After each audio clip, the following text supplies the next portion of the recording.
C'est bon. Voilà, mesdames, mesdemoiselles, messieurs, chers internautes, bonsoir. Nous avons l'honneur et le plus grand plaisir d'accueillir aujourd'hui Madame Francesca Bobé, alors qui est coordonnatrice du projet Casabio. Et effectivement, vous avez certainement vu donc le effigie quelque part, mais elle va nous parler de cette entité et ce que ça représente, les objectifs et autres. Madame Francesca, bonsoir. Bonsoir Kiba, et merci beaucoup pour l'invitation et pour l'intérêt que vous portez au projet Casabio. Voilà, donc pour nos chers internautes qui nous suivent, la première question serait de savoir en fait qu'est-ce que Casabio? Casabio, c'est quoi? Alors Casabio, c'est un centre de formation composé par une ferme pédagogique, un écologue d'application et un incubateur de start-up. C'est un centre de formation qui offre des formations gratuites à des jeunes, à des femmes, à des migrants de retour et à des personnes en situation de handicap dans les domaines de l'agroécologie, c'est-à-dire l'agriculture biologique, l'élevage responsable, la transformation des produits agroalimentaires, la cosmétique naturelle, l'apiculture, la pisciculture.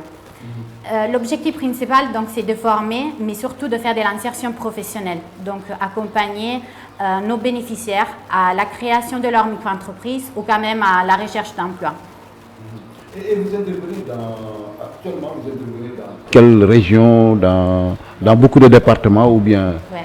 Alors le centre de formation Casabio, il est situé dans la région de Sédio, à Diaroumé. Dans le village de Bagdadi, mais c'est vrai aussi que nous intervenons un peu partout au Sénégal. Actuellement, on travaille également à Hambourg grâce à un partenariat avec la collectivité Mandeng. Donc pendant le septembre Mandeng, le centre de formation Casabio, il est intervenu dans le cadre du reboisement, du nettoyage du marché d'Hambourg, en collaboration aussi avec la mairie d'Hambourg. Et bientôt, on va organiser également des formations en alphabétisation et en cosmétique naturelle pour montrer à 100 femmes comment produire des cosmétiques à base de produits locaux, donc des savons, des baumes à lèvres, des savons, des dentifrices, déodorants, qui est à base de produits naturels et locaux. Nous savons que les femmes, effectivement, il y a beaucoup de structures qui forment les femmes par rapport à la transformation des produits locaux. Ouais. Mais aujourd'hui, ces femmes sont confrontées à un problème, c'est-à-dire un problème d'emballage, un problème de commercialisation. Ouais. Est-ce qu'aujourd'hui, en fait, vous pensez pouvoir résoudre ce problème? Alors, chaque fois que nous formons, nous réalisons également des formations en marketing, gestion, hygiène, n'importe quelle formation nous réalisons. Parce qu'en fait, c'est compliqué de pouvoir vendre sans connaître les stratégies de marketing à mettre en place et également quelles sont les mesures d'hygiène à respecter pour avoir un produit de qualité. Donc, n'importe quelle formation, que ce soit transformation alimentaire, agriculture, nous tenons des formations en entrepreneuriat, gestion, informatique, marketing. Vous avez aussi parlé de culture biologique. Aujourd'hui, vous avez certainement soit un hectare ou deux ou bien des hectares où vous cultivez la culture bio. Oui. Alors, nous sommes sur 10 hectares en bordure de fleuve, le fleuve Sumgrogro. Où? Où? Dans le village de Bagdadi. Donc, on a 10 hectares en bordure de fleuve et nous faisons de l'agriculture biologique. Actuellement, nous réalisons également un projet d'agriculture biologique et élevage responsable avec nos partenaires, le cabinet GFA Consulting Group, dans le cadre du programme Ressure Sénégal de la coopération allemande. Donc nous apprenons comment cultiver naturellement, comment réaliser des biopesticides, des biofertilisants, comment faire du compost. Donc tout est naturel, tout est dans le respect de l'être humain, des animaux et de la nature. Mais surtout, par rapport, quand vous avez évoqué tout à l'heure les pesticides, ouais. Ça a fait tilt dans ma tête parce qu'il y a quelques années de cela, nous avons suivi des ateliers où on parlait des pesticides. Mais quand vous dites biopesticides, parce que les pesticides font beaucoup de dégâts, mais quand vous dites biopesticides, ce qui veut dire que donc vous avez certainement un moyen ou bien une façon de faire à ce que le champ soit plus rentable et puis qu'il n'y ait pas de danger pour les personnes quand même qui consomment ce qui vient des champs. Oui, nous travaillons avec des formateurs expérimentés qui connaissent bien le métier. Donc, pendant nos formations, nous montrons à nos bénéficiaires comment produire leurs biopesticides. Nous utilisons par exemple de l'huile de Nîmes ou les feuilles de Nîmes avec du savon de Marseille, du piment, de l'ail et nous pouvons réaliser donc des biopesticides qui n'ont aucun danger pour l'être humain, pour la nature et les animaux. Ça veut dire avec des produits naturels? Oui, et tout est fait maison, ouais. Ça c'est vraiment intéressant. C'est tellement que Ngour Ndiaye, qui nous suit depuis Ngunda, dans son champ, certainement va s'intéresser à cela. Mais en fait, vous avez parlé aussi tout à l'heure de formation de migrants de retour au Sénégal. Parce que ça aussi c'est un casse-tête pour l'État sénégalais. Parce qu'aujourd'hui on sait que beaucoup de jeunes désemparés ne savent plus à quel sein se vouer, donc prennent des pirogues, ce qu'on appelle chez nous Barça ou Barsakh. Et donc de retour aussi, ils sont désarçonnés. Alors vous avez un programme certainement. Et ce programme, ça se passe comment? Alors, nous sommes en partenariat avec différentes structures qui nous accompagnent dans tout ce qui est formation aux migrants de retour. Nous avons déjà réalisé une formation avec l'OIM, donc les Nations Unies pour la migration, où nous avons formé à l'agroécologie 50 migrants de retour. Également avec le cabinet GFA Consult Group et la coopération allemande, nous collaborons à un programme qui s'appelle Réussir au Sénégal.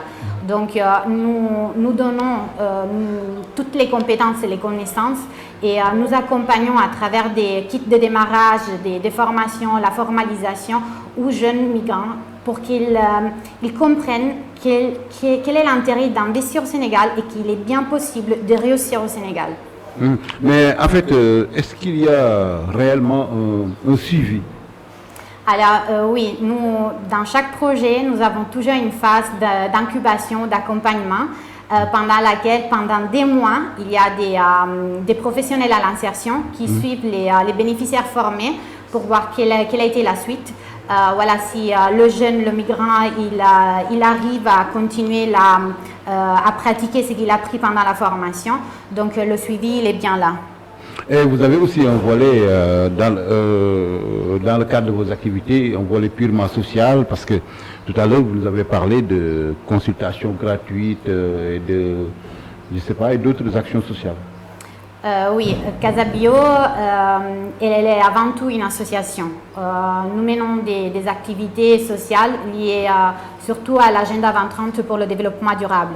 Donc des activités liées à la santé. Nous organisons des consultations gratuites où chaque fois nous avons 400 à 700 patients qui viennent se soigner, mais également l'éducation. Donc on soutient l'école du village à travers des travaux, le matériel pédagogique, le matériel sportif. Et on a également construit un puits dans l'hôpital qui est en construction dans le village de Bagdad. Donc on est très social et on pense que voilà, le social avec la formation peuvent nous aider dans notre bataille, c'est-à-dire le développement du Sénégal. Voilà, le développement du Sénégal, si c'est un projet très important. Mais en fait, moi ce que je voulais demander, c'est que donc est-ce que l'État sénégalais vous appuie ou bien vous assiste à quoi que ce soit? Alors, nous avons lié différents partenariats, que ce soit public et privé, avec des organismes locaux, nationaux et internationaux. Nous sommes par exemple en partenariat avec le service des eaux et forêts, avec ISRA, avec l'école hôtelière de Dakar, ENSA. Donc l'État il est là, mais on espère qu'il soit encore plus présent. Donc oui. Vous espérez qu'il soit beaucoup plus présent? Oui, voilà. Ça veut dire que ça reste quoi en fait? Oui, en fait, c'est un projet où l'État doit être encore plus présent. Si on veut vraiment faire des Casabio un peu partout dans toutes les régions du Sénégal pour faire de la formation de qualité, mais surtout de l'insertion professionnelle et créer des emplois durables. Vous sollicitez que l'on vous soutienne quoi? Ouais. Voilà, donc pour terminer, puisqu'on n'a pas beaucoup de temps, effectivement. Mais en fait, c'est toujours par rapport à Casabio. Vous avez parlé aussi d'incubation, de formation, d'insertion, donc surtout par rapport aux migrants. Donc là, pour revenir un peu sur la question, parce que je sais que ça va intéresser surtout les jeunes migrants de retour, est-ce que c'est à la portée de tous ou bien vous sélectionnez des jeunes qui vont participer à ces programmes? Comment ça se passe? Ouais. Alors, la sélection, elle est une phase très importante de chaque projet. Donc, quand nous rédigeons un projet, c'est vraiment un projet de formation, c'est vraiment par rapport aux besoins de la population locale. Donc, il y a des interviews où le migrant, le jeune ou la femme nous explique quels sont leurs besoins et surtout quel est le domaine d'intérêt de la formation à laquelle il veut participer. C'est inutile de former quelqu'un à l'agriculture s'il est intéressé plutôt à la cosmétique ou à l'apiculture. Donc la motivation elle est essentielle et surtout pour nous les conditions socio-économiques nous poussent à choisir le bénéficiaire à former.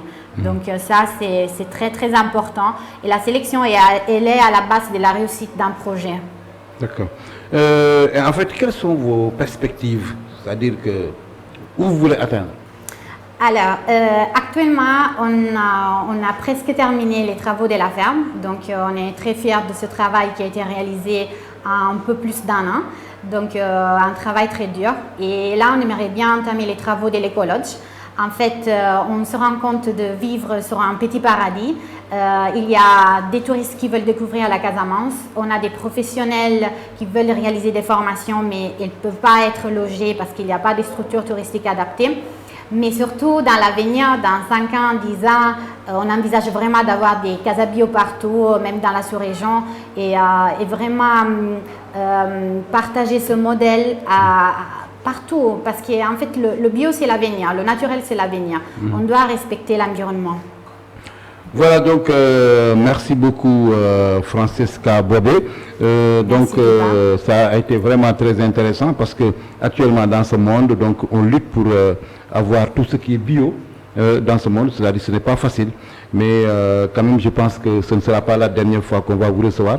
On aura d'autres rencontres ou bien nous viendrons sur place à Sédhiou, oui. Alors pour faire des reportages, des interviews par rapport aux populations aussi, les demander en fait donc le service, ce que vous êtes en train de faire, quelle est l'utilité, comment ils le ressentent, comment les populations le ressentent, ça aussi ce serait vraiment intéressant. Vous serez les bienvenus. Merci beaucoup Madame Francesca Bobé et nous vous donnons rendez-vous une prochaine fois.